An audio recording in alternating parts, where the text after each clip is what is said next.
Hola, ¿qué tal? Bienvenidos y te comento, BIM ya es obligatorio para el Estado. Así que esperas en implementarlo, que esperas en aprender más sobre la metodología BIM. Y hoy te voy a explicar todo sobre esta resolución directorial. ¿Ok?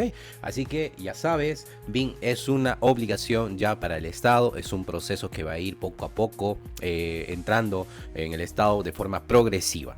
¿Ok? Muy bien, te comparto mi pantalla para poder guiarte en todo este camino de aprendizaje sobre la metodología BIM, en lo cual pues puedas estar actualizado de igual forma. De acuerdo a la resolución directorial número 007-2025 EF63.01, que se dio el 13 de agosto de 2025, ¿no? Nos dan una resolución, con lo que ven aquí, y también nos dan una nota técnica, ¿no? En lo cual pues es la forma de la implementación correcta dentro del Estado. Muy bien, entonces yo voy a tener estos recursos en la descripción para poder compartirte, ¿ok? Y así puedas tener todos estos recursos, ¿no? Como la nota técnica y la resolución. Muy bien, lo que nosotros vamos a hacer es estudiar esta resolución, ¿ya? En lo cual voy a ir explicándote paso a paso para que puedas tener estos puntos de consideración. Y también voy a estructurado la nota técnica para que puedas entenderlo, ¿ok? De forma mucho más conveniente y precisa, ¿ok? Entonces, vamos con la resolución directorial número 007-2025 EF63.01. ¿Okay? Vamos a ir con esta resolución. Nos dice esta resolución que es la aprobación de la nota técnica. ¿Okay? Vamos a anotar aquí una aprobación de nota técnica, características de software, hardware, entorno común de datos y otros recursos tecnológicos necesarios para la adopción de BIM, del listado de tipologías de proyectos, tanto en gobiernos nacionales y gobiernos regionales que se desarrollan aplicando BIM. ¿Ok? Es una resolución ya directorial. Entonces, aquí nos manda, pues, nos explica de qué trata esta resolución mediante el decreto legislativo tal y demás, ¿no? Yo he subrayado las partes que nos interesa para poderte resumir, ¿ya? Y puedas entender, ¿no? Por ejemplo, aquí es la función de la Dirección General de Programación Multianual de Inversiones, la DGPMI, emitir metodologías de colaboración de modelamiento digital de la información para mejorar, ¿qué? La transparencia, calidad, eficiencia de la inversión pública, ¿no? Asimismo, la disposición complementaria final del citado reglamento dispone de la implementación e incorporación de metodologías colaborativas, ¿ok? Y que se va a realizar, acuérdate, mira, no te dice inmediatamente, sino de manera progresiva, ¿ok? Porque es una implementación que demora, ¿no? Es un proceso. Entonces, ¿qué significa eso? Entonces, eso significa que en lugar de trabajar ya en planos 2D dispersos, documentos separados, ahora se busca que todo esté integrado en un modelo digital 3D inteligente llamado BIM, ¿ok? Donde cada parte del proyecto van a hablar el mismo idioma, ¿no? Y todo eso va a estar trabajado dentro de un entorno colaborativo, ¿ya? Acuérdate que nos decía que es progresivo, o sea, que no va a ser de golpe, ¿no? La ley dice que la implementación va a ser por etapas, ¿no? Mientras tanto, la DGPMI ya está preparando estas reglas de los software y la capacitación para que todas las entidades públicas puedan sumarse a este cambio, ¿ok? Los objetivos va a permitir tener más transparencia, mayor calidad, mejor eficiencia de la inversión pública, ¿no? ¿Por qué más transparencia? Porque a partir de un entorno colaborativo nosotros vamos a poder manejar costos, vamos a poder manejar tiempos, ¿no? Vamos a poder saber evaluar, hacer la auditoría, ¿no? Y eso es muy bueno, ¿ok? Mayor calidad, ¿por qué? Porque vamos a disminuir tiempos, vamos a disminuir costos, porque vamos a estar haciendo ese seguimiento, que era muy complicado hacerlo anteriormente, ¿no? Cuando son los procesos tradicionales, ¿ok? Entonces, son los objetivos, muy bien, empezamos a entrar en la parte de objetivos, y luego nos dice más adelante, ya estamos por aquí en el 1.1, nos dice que el plan BIM Perú, ¿ok? Que esto está dentro del Plan BIM Perú, ¿correcto? Dentro de los hitos previstos, que hasta julio de 2030 se identificó el hito de características mínimas de recursos tecnológicos para la adopción de BIM estandarizadas y el hito denominado BIM aplicado en proyectos de gobierno nacional, regionales y tipologías seleccionadas, ¿no? Entonces nos explica que, acuérdate, ¿no? Si has estado en clases, que nosotros hemos hablado de Plan BIM Perú, ¿no? Dentro de estos hitos del Plan BIM Perú corresponde desde el 2020, 2021, 2025 y 2030, ¿no? Entonces está cumpliendo todo lo que se ha dicho en 2025, que es la aplicación de BIM en inversiones públicas, tipologías de gobiernos nacionales, gobiernos regionales, aprobación de un marco regulatorio para la aplicación de BIM y sus articulaciones como sistemas administrativos del Estado. También publicación de la primera versión de la plataforma tecnológica habilitante BIM en el sector priorizados, ¿no? Entonces, de esta forma, también en 2030 va a ser ya un uso obligatorio normado de BIM en todas las inversiones del Estado, ¿no? Entonces, no esperes hasta el 2030 porque es un proceso de aprendizaje, un proceso de implementación y de cambio, ¿no? Es digitalizar literalmente todo el Estado en lo que viene a ser la construcción. Muy bien, muy bien. También de parte de eso nos habla otros puntos importantes, que es la aprobación de esta nota técnica, ¿no? Adjuntado a esta resolución hay una nota técnica, en lo cual muestra características de software y demás, ¿ya? Y también hay una aprobación del listado. Bueno, la nota técnica vamos a verlo dentro de un momento, pero nos dice la aprobación de un listado de tipologías de proyectos de gobierno nacional y gobiernos regionales que se desarrollan aplicando BIM. O sea, hay un listado, nos muestra cuáles van a ser, ¿no? Por ejemplo, de riego, red de internet fijo, infraestructura, cultura pública, ¿no? Comisarías, etcétera, ¿no? Entonces, todo esto, vamos a resumirlo acá, ya que yo tengo, ¿no? Para que puedas tenerlo en cuenta, que estos son los proyectos que deben usar BIM, ¿ok? Ahí tienes infraestructura de riego, ¿ok? Tienes red de internet fijo, o sea, de telecomunicaciones también deben usar BIM, educación superior universitaria, gestión institucional de educación superior universitaria, comisarías, defensas ribereñas, infraestructura de protección de quebradas, desembarcaderos pesqueros artesanales, centro promotor de ciencia y tecnología e innovación, hospitales, establecimientos de salud, carreteras departamentales, carreteras nacionales, sistema integrado de transportes, ¿ok? Y hay un punto que nos dice, ¿no? El Estado está diciendo, desde ahora, si haces proyectos públicos en estas 14 áreas, tienes que planificarlos y ejecutarlos usando BIM. ¿Ok? Así que tenlo muy en cuenta, tómale una captura para que puedas tenerlo. ¿Ok? Muy bien. ¿Qué también nos dice? ¿No? Nos dice el artículo 3, que es el establecimiento de la obligatoriedad de la aplicación BIM. Nos dice que BIM debe ser de forma obligatoria a estas tipologías durante el ciclo de inversión que se encuentre, ¿no? Conforme nos indica. Entonces nos habla acá de un ciclo de inversión, en lo cual te voy a explicar, ¿no? Entonces nos dice que BIM es obligatorio. El Estado no dice desde el primer día para todos, ¿no? Nos dice que se va a adaptar según las fases en las que se encuentre el proyecto, ¿no? Entonces aquí he separado una explicación mucho más sencilla. Si el proyecto está en fase de idea, por ejemplo, BIM será obligatorio en dos etapas, ¿no? En la formulación y la evaluación, donde se hace el estudio, la planificación detallada, ¿no? Y también pues la ejecución, ¿no? Cuando ya se construye. En otras palabras, ¿ok? Si el proyecto recién está naciendo como idea, deberá usar BIM desde el inicio hasta la construcción, ¿ok? Y si el proyecto ya está en formulación y evaluación, BIM será obligatorio solo en la fase de ejecución. Se aplicará a partir de que se elabore el expediente técnico o documento equivalente. ¿Ok? Tengo eso mucho en cuenta, ¿ok? Las excepciones importantes, ¿no? Ahora, hay tres tipos de proyectos, nos dices. Aunque están en formulación o evaluación, igual deberán aplicar BIM, ¿ya? No es que no van a aplicar, igual tienen que aplicar BIM, ya sea si están en formulación o evaluación. Entonces está la infraestructura de riego, está la comisaría y están las carreteras departamentales, ¿ok? Muy bien, entonces ya sabes en qué fases, ya entendiste cómo funciona, qué nos explica todo este artículo 4, ¿ya? Ahí te voy a dejar la resolución para que puedas verlo. Yo te lo he resumido, te lo he hecho mucho más sintetizado para que puedas entenderlo. Muy bien, el artículo 5 nos dice vigencia, ¿ok? Nos dice la vigencia. Los artículos 2 y 4 nos da una resolución directorial que entra en vigencia en los 60 días, calendarios contados, de acuerdo al diario oficial peruano. El artículo 3 entra en vigencia a partir de 12 meses contados desde el día siguiente de referida publicación. Entonces, lo que nos dice es las fechas, ¿no? Entonces vamos a poner las fechas tal como son. Primero se activan las tipologías de proyecto y la adopción progresiva, ¿no? De acuerdo al artículo 2 y 4. El 12 de octubre del 2025. Entonces el 12 de octubre ya está entrando ya esa vigencia, esa fecha en vigencia, ¿no? Y un año después va a empezar la obligatoriedad. O sea, tienes desde el 12 de octubre ponerte al día como Estado, como empresa pública, ¿ok? Dentro del Estado, para empezar a realizar las implementaciones, las capacitaciones y demás, ¿no? Y eso te va a permitir que tú puedas tener esa obligatoriedad, ¿no?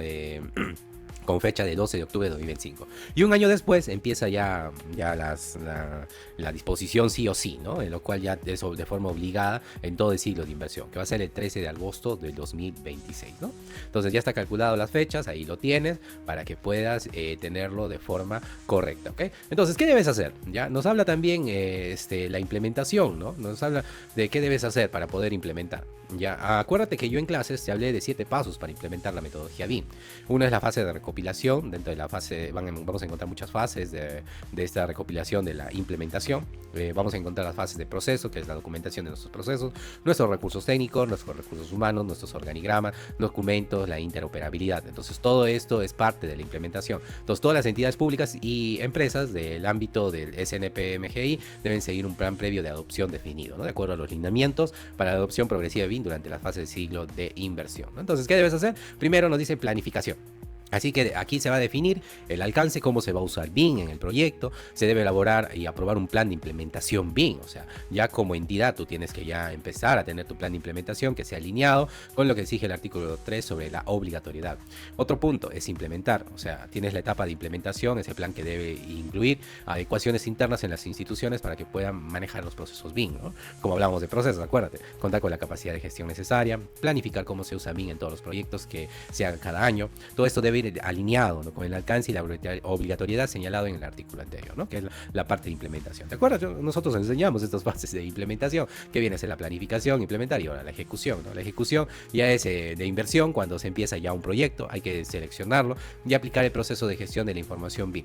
Si le corresponde por obligatoriedad, esto solo se hace cuando ya se ha complementado, ¿no?, las adecuaciones internas necesarias para que las entidades estén preparadas. Acuérdate, planificación, implementar y ejecución. Todo eso se aprende dentro de la implementación BIM. Entonces es muy importante que ya las empresas puedan ya empezar su implementación, ¿no? Entonces el artículo nos dice, no basta solo con obligar BIM, ¿no? O sea, te pueden decir, bueno, tienes que implementar BIM, ¿no? No solo basta con eso, sino que tienes que realizar su planificación, que preparen internamente sus recursos, sus procesos, su equipo, capacitaciones, y solo aplique BIM en ejecución cuando ya tengan la capacidad instalada para hacerlo bien. Si no pueden hacerlo bien, y no tienen las capacidades, no van a poder, bueno, obtener esa parte económica de los proyectos que están lanzándose con la metodología BIM. Así que entidades del Estado hay que prepararse. Muy bien.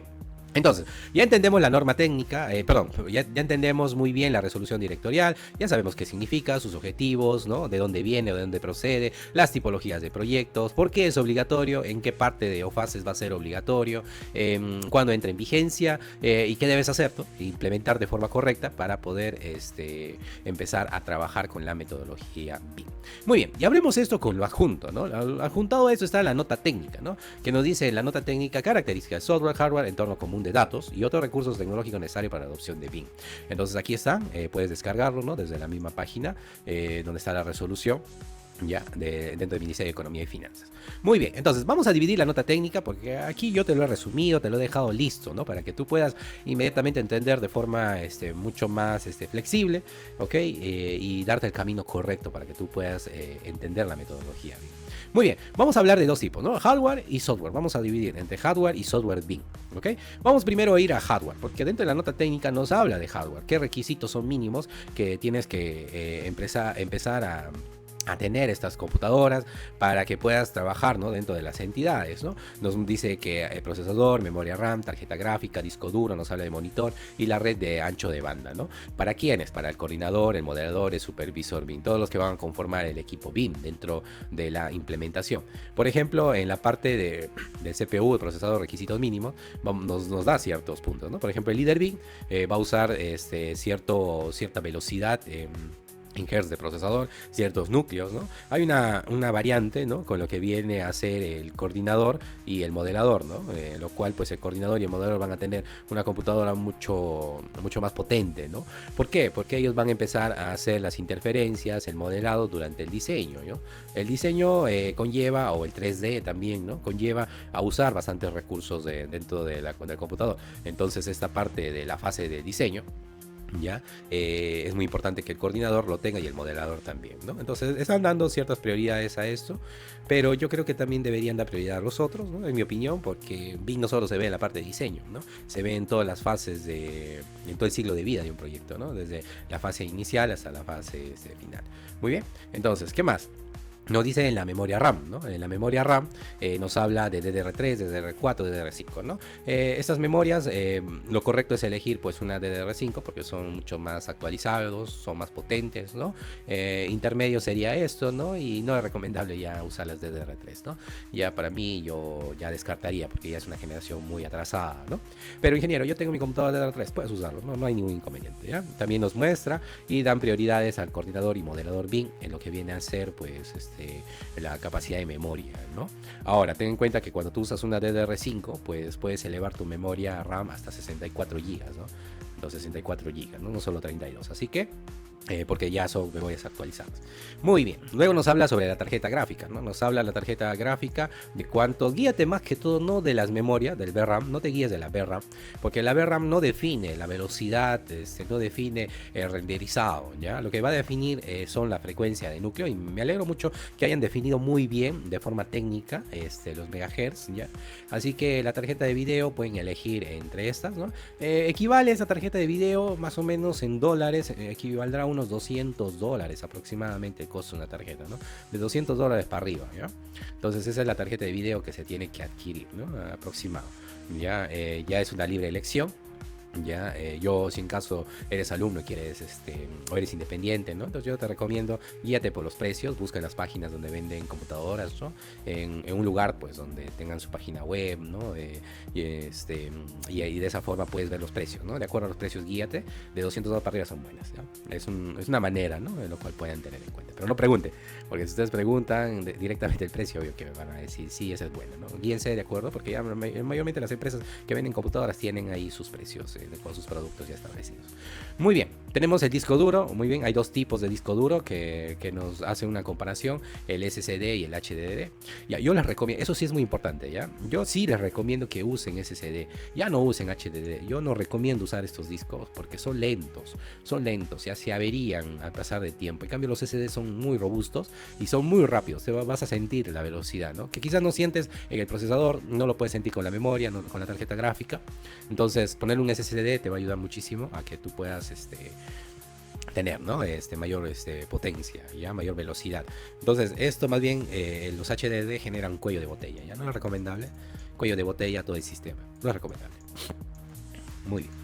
Entonces ahí tiene las características. De igual forma da prioridad y almacenamiento al coordinador moderador, y en este caso al LeaderBin, ¿no? Que puede adquirir hasta 2 terabytes de almacenamiento. Muy bien.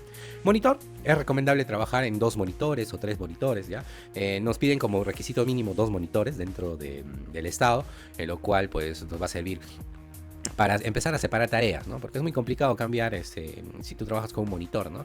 En cambio con 2 monitores pues tienes un aspecto mucho más amplio. Nos piden un requerimiento mínimo de 24 pulgadas de monitor, o sea, tiene que ser de tamaño regular, porque nos va a permitir tener mayor visualización, ¿no? Dentro del modelo, dentro de las fases y dentro de las interferencias, ¿no? Que pueda haber, ¿no? Y por último nos habla de la red de ancho de banda, ¿no? Entonces es importante que puedan tener 100 megas para usuarios individuales y 1 giga o más para equipos colaborativos, ¿no? Entonces esto va ya a depender en la velocidad de subida, ¿ya? Y la velocidad de bajada, ¿ok? La velocidad de subida y bajada va a tener que ser asincrónico. Eso, bueno, ya tienes que hablar con el proveedor, pero también hay que usar un balanceador, ¿ya? Un balanceador es muy importante para poder balancear estas cargas dentro de todo nuestro equipo colaborativo, porque si no, vamos a tener inconvenientes en la red. Así que ya saben, ahí están las tipologías de hardware que nos han brindado esta nota técnica, y por último pues nos dan un resumen, ¿no? Un cuadro de resumen de todos los roles involucrados dentro de un proyecto con la metodología BIM. Estamos hablando del líder BIM, el gestor, el coordinador, el moderador y el supervisor.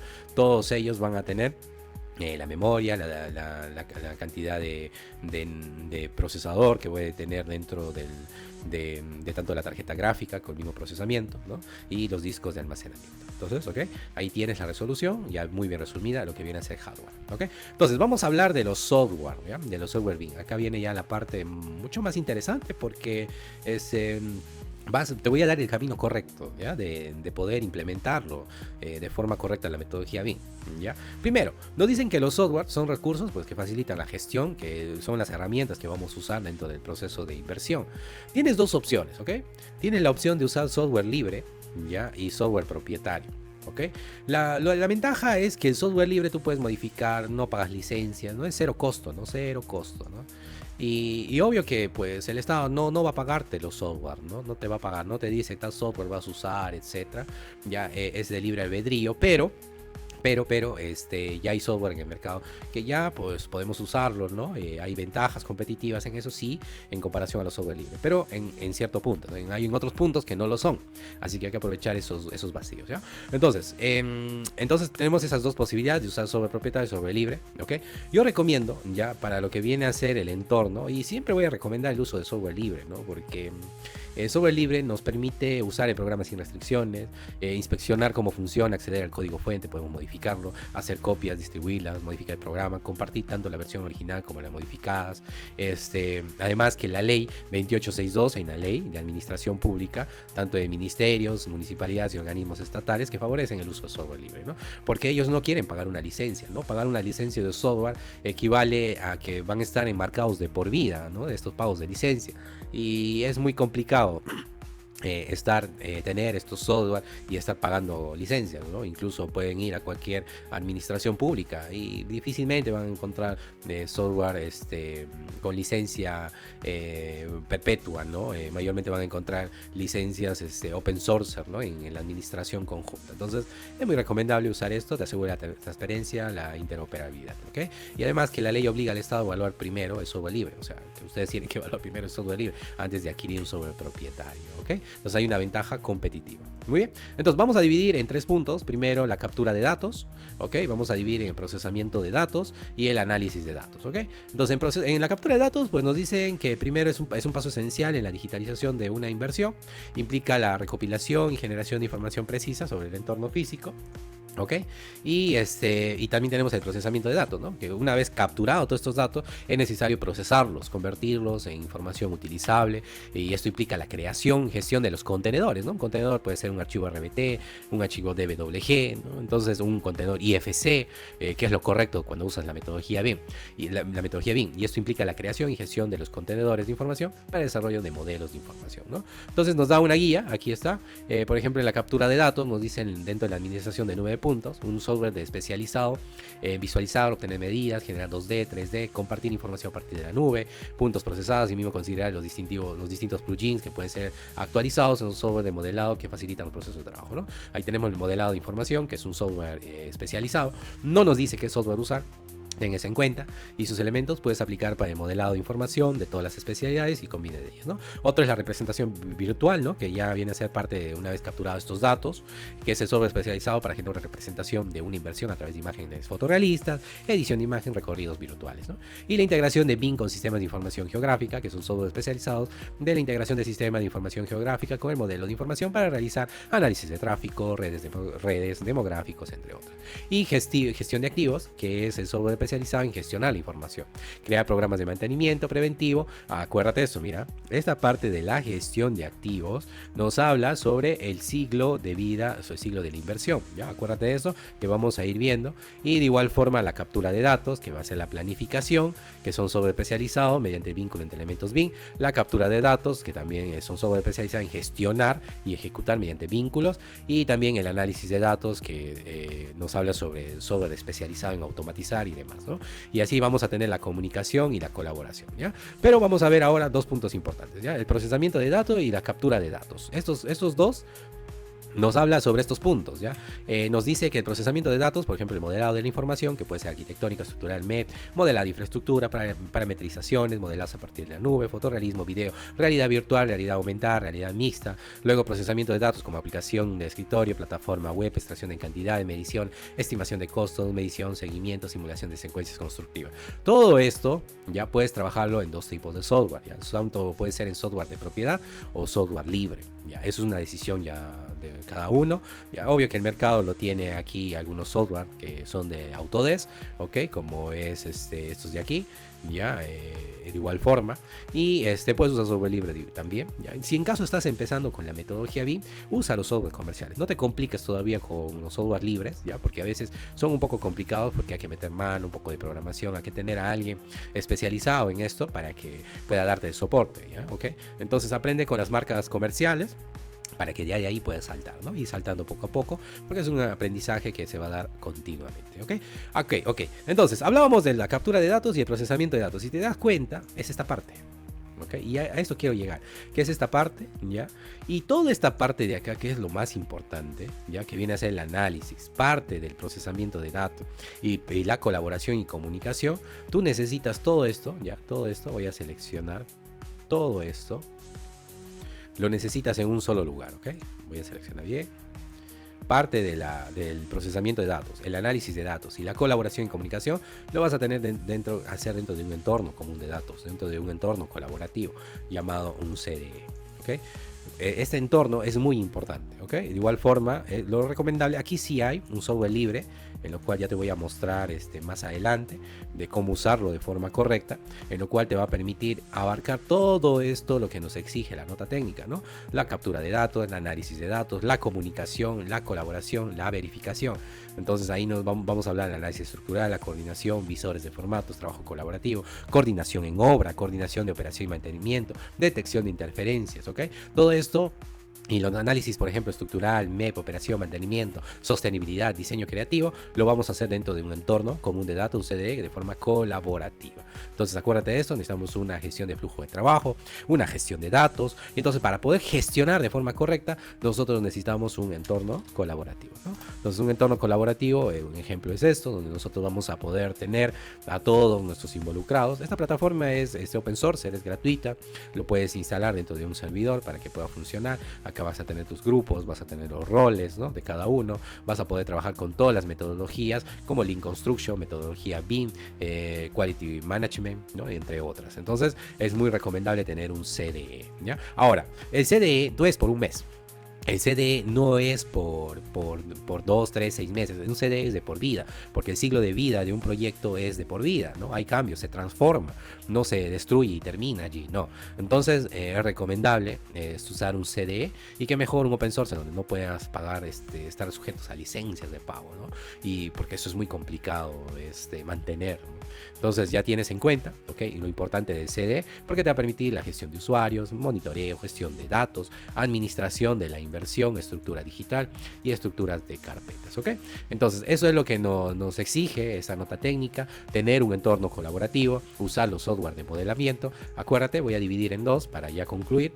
Desde aquí es software de modelamiento, y de aquí a aquí necesitas un entorno colaborativo, un CDE, para poder gestionar todo tu proyecto. Porque el CDE no solo se usa, ¿no?, en la fase de lo que viene a ser después del diseño. No. Se usa durante todo el ciclo de vida. ¿Ok? Muy bien. Entonces, también nos muestran la nota técnica otros puntos de innovación, como por ejemplo la captura de datos. Nos muestra el uso de un dron o una aeronave piloteada a distancia. También nos muestra recursos como escáneres terrestres y cámaras de 360, ¿no? Entonces, esto nos da, son las innovaciones tecnológicas que están saliendo para poder obtener estas capturas de datos, en lo cual puede usarlo ya las entidades. De igual forma, también la implementación de la inteligencia artificial para el análisis de datos. Nos muestra también cuál debe ser, ¿no?, la IA, ¿no?, dónde debe estar alojada, la compatibilidad, la conectividad, ¿no?, de accesos a estos entornos colaborativos. Entonces nos muestra acá cómo debe estar estructurado esta base de datos, cómo debe ser la colaboración y comunicación, ¿no? Necesitamos equipos en los cuales podemos ya empezar a integrar la realidad virtual, la realidad mixta, la realidad aumentada. En lo cual nos muestran, ¿no?, los diferentes equipos que pueden haber dentro, compatible, ¿no?, con la aceleración gráfica en tiempo real que es con BIM, ¿no? Entonces, de igual forma, también nos muestra que vamos a necesitar tablets o dispositivos móviles, y esos tablets y dispositivos móviles no tenemos que tener acceso a nuestro entorno colaborativo para poder manejarlo en obra, para manejarlo en la parte donde podemos encontrarnos dentro del proyecto, ¿no? Y el recurso tecnológico, la automatización de la construcción in situ, también nos muestra, ¿no?, que es la construcción de edificios con impresoras 3D, ¿no? Entonces, de esta forma, el Estado nos da una nota técnica amplia, muy buena la nota técnica, muy bien estructurada. Ya depende de cómo cada uno puede estructurar esta nota técnica de forma correcta. Acá te estoy dando el camino correcto para poder aplicar la metodología BIM dentro de la empresa pública o privada, de acuerdo a lo que viene a ser esta resolución directorial número 007 y la nota técnica que viene adjuntada a todo esto. ¿Ok? Muy bien, eso sería todo en la parte de esta resolución. Espero te haya gustado este video. Si en caso te ha gustado, comenta en la parte de los comentarios, dale like, suscríbete para que puedas estar al día con todos los videos que puedo estar lanzando mediante YouTube. Agrégate a los grupos de WhatsApp donde yo tengo clases totalmente gratuitas con alumnos y conversamos sobre distintos temas. Soy el ingeniero Vin Francis y muchas gracias.